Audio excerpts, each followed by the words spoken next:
Meet Alex, 28 years old, working a 9 to 5, maybe a side hustle or two. Alex just dropped $7 on a latte without blinking. Last week, it was a $300 pair of Jordans. Next month, a last-minute trip to Tulum. Now, if you're a baby boomer, you're probably screaming at your screen, "That's exactly why you can't afford a house. Stop buying avocado toast and start saving." But what if that latte isn't the problem? What if it's a symptom? A symptom of a generation that's done the math and realized the classic American dream isn't just dying, it's officially been priced out of existence. Today, we're deconstructing the rise of doom spending. We're looking at why millennials and Gen Z are trading their down payments for designer bags and little treats. This isn't a story about laziness. It's a story of late-stage capitalism, economic dread, and a psychological shift that's redefining adulthood in America. Part 1. The Math of Hopelessness. Let's get one thing straight. This isn't about feelings.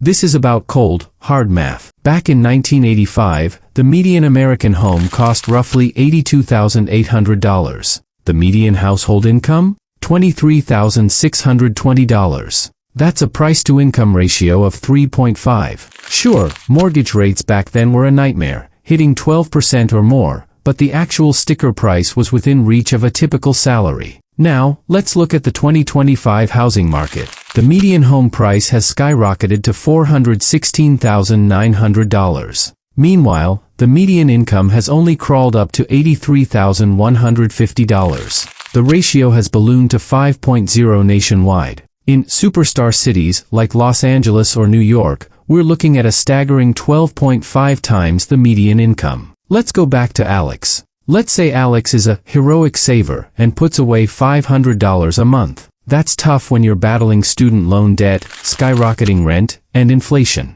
After a year, Alex has $6,000. After 10 years, $60,000. In 2005, that's a solid down payment. But in 2025? A 20% down payment on that median home is over $83,000. Alex would need to save for 14 years just to hit the starting line, and that's assuming home prices don't move, which we know they will. No wonder the average age of a first-time homebuyer in the U.S. has hit an all-time high of 40. For millions of Americans in their 20s and 30s, homeownership isn't a goal anymore, it's a statistical impossibility. This isn't just a vibe, it's documented. A 2025 economic study confirmed that when home prices reach a point of no return, renters don't just save harder, they give up. They take that house money and pivot to instant gratification. When the future is locked behind a paywall you can't afford, you stop saving for the future and start living for the now. That is the math of hopelessness. And it leads directly to a phenomenon that is taking over your TikTok feed and your bank account.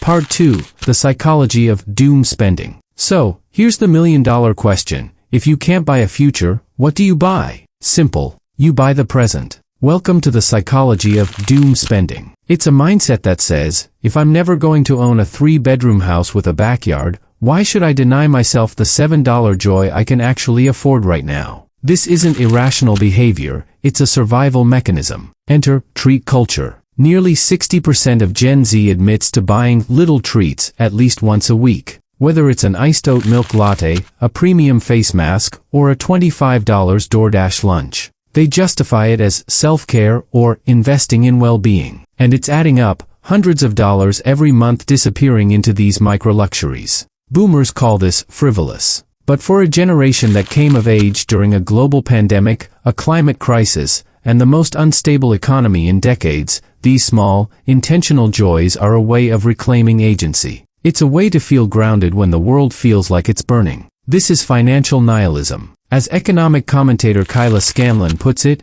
Gen Z has watched the American dream rot in real time. When the big win, homeownership, is locked behind a $100,000 down payment, the small wins become essential for mental survival. We are seeing a massive shift in the definition of necessity. More than half of Gen Z now views spending on hobbies and personal interests as a non-negotiable necessity, not a luxury. When long-term stability feels like a myth, immediate gratification becomes the only stability left. Part 3. Social media and the pressure to look rich. But there's a darker engine driving this fire, the algorithm. Social media has turned lifestyle into a high-stakes competitive sport. It's called financial flexing, the unapologetic practice of flashing cash, designer fits, and luxury travel to gain social capital. Over a third of Gen Z and Millennials admit to flexing online. Why? Because in a world where you can't be financially stable, looking successful becomes a currency of its own. It's the new social credit score. It affects your dating life, your friendships, and even your professional brand.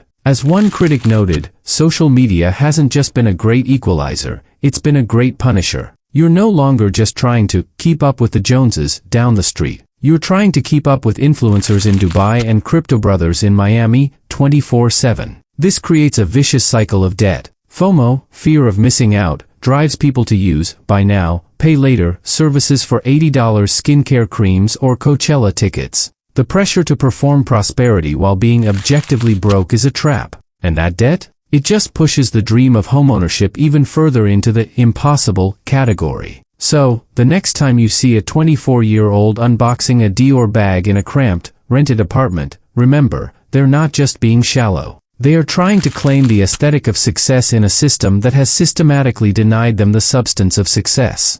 Conclusion: the new American dream? So, what does all this actually mean for the future of the American dream?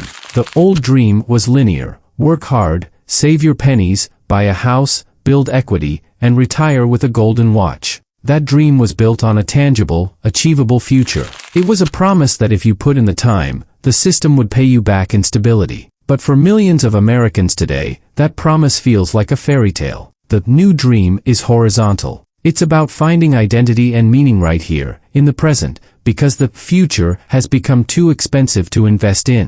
It's a pivot toward treat culture, prioritizing experiences over assets, and finding joy in the small things while the big things remain out of reach. Let's be clear, this isn't a choice made out of laziness or a lack of discipline. It is a rational, if cynical, adaptation to an economic reality that no longer makes sense. As the data bluntly shows, when Gen Z realizes homeownership is off the table, they don't just sit on their cash, they spend it. The danger? We know it. A lifetime of financial insecurity, no equity, and a retirement that looks more like a question mark than a period. But the alternative, sacrificing every ounce of joy today for a goal that moves 10 miles further away every time you get close? That feels equally hopeless. Maybe the real question isn't, why is this generation doomed spending? Maybe the real question is, in this economy, what other choice do they have? At the end of the day, that $7 latte isn't the reason you can't buy a house. It's a flag planted in the present by a generation that's been told the future is already sold out.